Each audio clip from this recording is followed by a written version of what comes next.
நம்ம அஜித் நடிப்புல இந்த ஆண்டு விடாமுயற்சி, குட் பேட் அக்லி ஆகிய 2 படங்கள் ரிலீஸ் ஆச்சு. இதுல விடாமுயற்சி படம் ஒரு சில சறுக்கல்களை சந்தித்தாலுமே, குட் பேட் அக்லி படம் பாத்தீங்கன்னா தரமான வெற்றி படமாக அமைஞ்சது. அந்த படம் பாத்தீங்கன்னா பாக்ஸ் ஆபீஸ்ல ரூபாய் 400 கோடி வரை வசூல் செஞ்சு அஜித் கெரியர்லேயே அதிக வசூல் அள்ளிய படம் அப்படின்ற சாதனையுமே படைச்சது. குட் பேட் அக்லி படத்திற்கு பின்னர் நம்ம அஜித் நடிக்கவுள்ள ஏகே 64 படத்தை யார் இயக்க போறா அப்படின்றது தான் இன்னுமுமே அறிவிக்கப்படாமல் இருந்தது. இந்த இயக்குனர் பற்றி அவரே அண்மையில் அறிவிச்சிருந்தாரு. அதாவது அஜித் அடுத்த திரைப்படத்தையுமே நம்ம ஆதிக் அவர்கள் தான் இயக்கவுள்ளார் அப்படின்னு அவர் சமீபத்திய பேட்டியில தெரிவிச்சிருந்தார். இந்த நிலையில பாத்தீங்கன்னா ஏகே 64 மட்டுமல்ல, ஏகே 65 படம் பற்றியுமே அவ்வப்போது ஒரு சில தகவல்கள் சோசியல் மீடியாக்கள்ல வெளியாகி வைரலாவதுண்டு. சோ அதன்படி பாத்தீங்கன்னா ஏகே 65வது படத்தை இயக்குனர் லோகேஷ் கனகராஜ் அவர்கள் இயக்க இருக்காராம். சமீபத்துல லோகேஷ் கனகராஜ் அவர்கள் ஒரு நேர்காணல் ஒன்றில் கலந்து கொண்டிருக்காரு. சோ அதுல அஜித் எப்போது படம் பண்ண போறீங்க,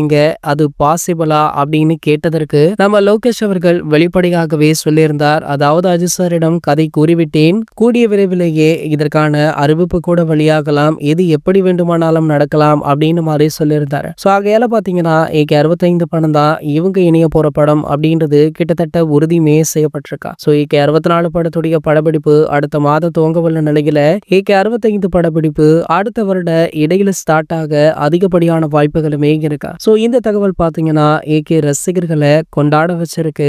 மேலும் இது போன்ற செய்திகளை பற்றி நீங்க உடனே தெரிஞ்சுக்க நம்ம சேனலை மறக்காம சப்ஸ்கிரைப் பண்ணிக்கோங்க.